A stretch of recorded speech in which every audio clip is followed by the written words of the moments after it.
Olá, meus amigos, professor Ronaldo voltando com você, tá? Para falar com você mais uma vez sobre língua portuguesa, beleza? Bom, veja que nas explicações que eu dei para você, né, eu falei sobre o texto que está aqui como esse título aqui, Macacos me mordam, tá? E lá na ocasião eu pedi para que vocês dessem uma lida no texto. No caso, vocês têm o texto lá todo escrito, tá? Vocês não vão ter essa gravura, né, porque eu preferi colocar o texto inteiro, a gravura até que não interessa muito não. Mas agora eu quero comentar com vocês, porque vocês vão fazer a leitura desse texto para responder lá a nossa primeira avaliação. Mas eu quero comentar com vocês agora sobre esse título aqui, ó, Elementos da comunicação e funções da linguagem. Eu vou só trocar aqui de lado do nosso livro, porque fica bem mais abrangível para que você entenda o que eu quero passar para você. Veja bem uma coisa, olha. Nós temos o seguinte aqui nessa folha, né? No texto anterior, que foi o que a gente viu aí, né? Há uma situação de comunicação. Então, no caso, o cientista mineiro está enviando uma mensagem para o amigo cientista em Manaus, através de um telegrama. Para você que é jovem, né? Você que está tranquilo aí, tem seus 18, 19, sei lá, 20 anos, é, era muito escrito, costumava-se muito utilizar esta palavra aqui, telegrama, aonde, por exemplo, alguém que morava em Manaus, outro morava em São Paulo, passava um telegrama. Era muito ligeiro. É como se a gente tivesse hoje aí essa questão do, sabe, de uma mensagem enviada com muita rapidez. O SEDEX, não é isso? O telegrama é como se fosse um SEDEX. Então, nas diferentes situações de comunicação verbal, visual ou gestual, podem aparecer os seguintes elementos. Porque a comunicação verbal é essa que eu estou tendo com você, né? A visual, podemos até dizer que seja essa aqui que eu estou mostrando para você, digamos, esse quadro que está aqui, a visual. A gestual é essa comunicação de mão, né? Minha mão está aqui, vocês estão vendo a minha mão. Por exemplo, o Papa, ele chega de avião, né, lá no aeroporto internacional de Cumbica, em Guarulhos, que fica lá em São Paulo. Então, de lá ele dá um adeus para as pessoas que estão esperando por ele no aeroporto. Então, ali a gente pode dizer que é uma comunicação gestual, né? Tá? Mas veja bem uma coisa, para que você tenha, sabe, essa comunicação verbal, visual ou gestual, nós temos que ver esta situação que está aqui, ó. Nós temos aqui o emissor, nós temos aqui o código mensagem e nós temos aqui o destinatário. Aonde, por exemplo, né, nós temos aqui esse código que está aqui no meio, né? Você também tem na sua apostila. O código, por exemplo, ele pode ser a palavra falada, ele pode ser a palavra escrita, a gente pode também ter gestos, né, para que você tenha. Isso aqui é um código. Você pode ter sinais, né? Eu estou lá no avião, faço um positivo para você. Isso quer dizer que está tudo bem, tudo legal, né? Eu posso ter um código mensagem através de som, né? Eu posso ter através de cores. Então, por exemplo, você tem lá o semáforo, né? O verde, o vermelho e o amarelo, ali já é um código, eu estou me comunicando com você.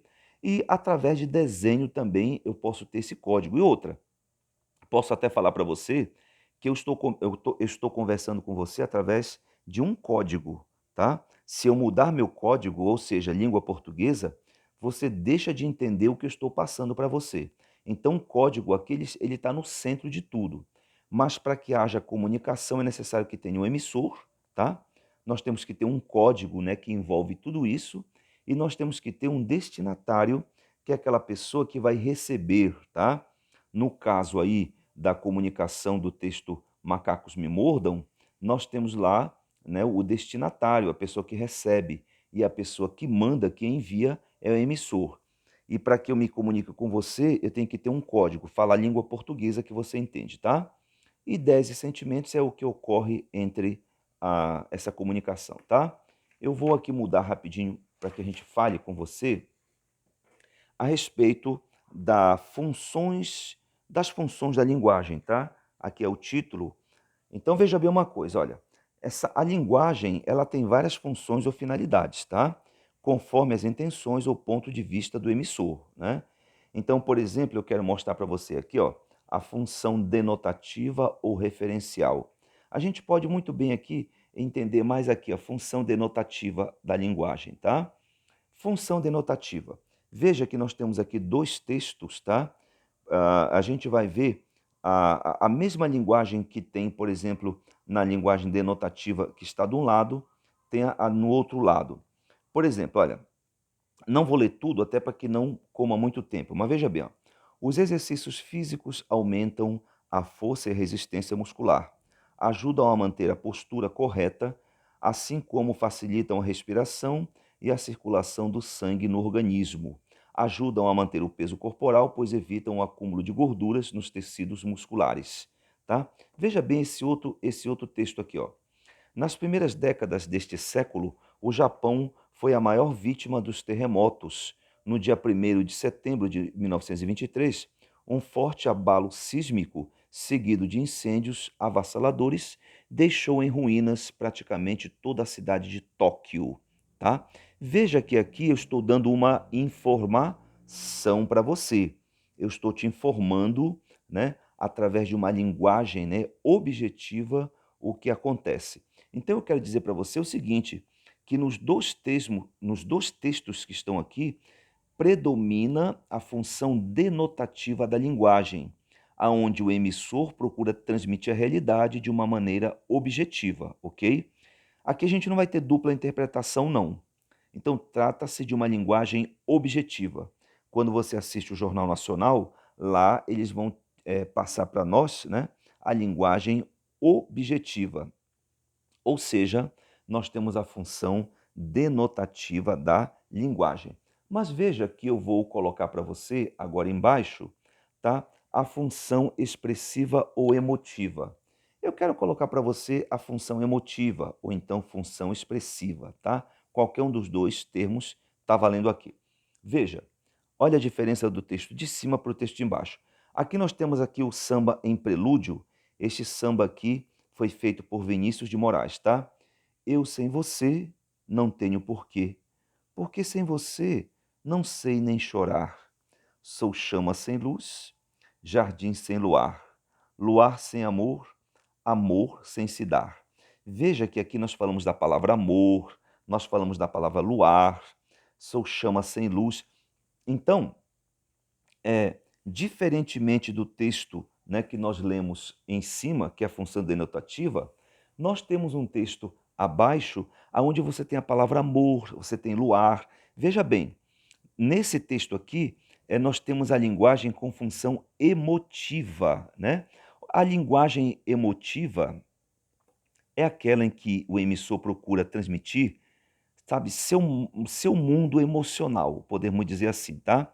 O estado de espírito, sentimentos, opiniões. Então é um tipo de linguagem predominantemente subjetiva, tá? A linguagem subjetiva fala de amor, né? Tá? Fala de luar, fala de luz, fala de paixão, muito diferentemente da linguagem denotativa na qual nós passamos em cima, tá bom? Então tá, linguagem objetiva e embaixo nós temos uma linguagem subjetiva, tá? Uma linguagem onde fala muito de amor. Eu quero falar com você também sobre a função apelativa.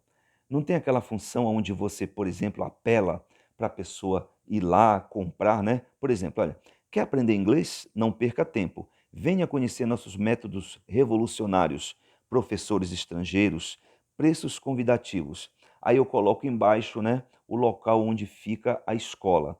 Veja que a função apelativa, eu apelo para que aquela pessoa venha comprar, venha aprender, ou seja, tá?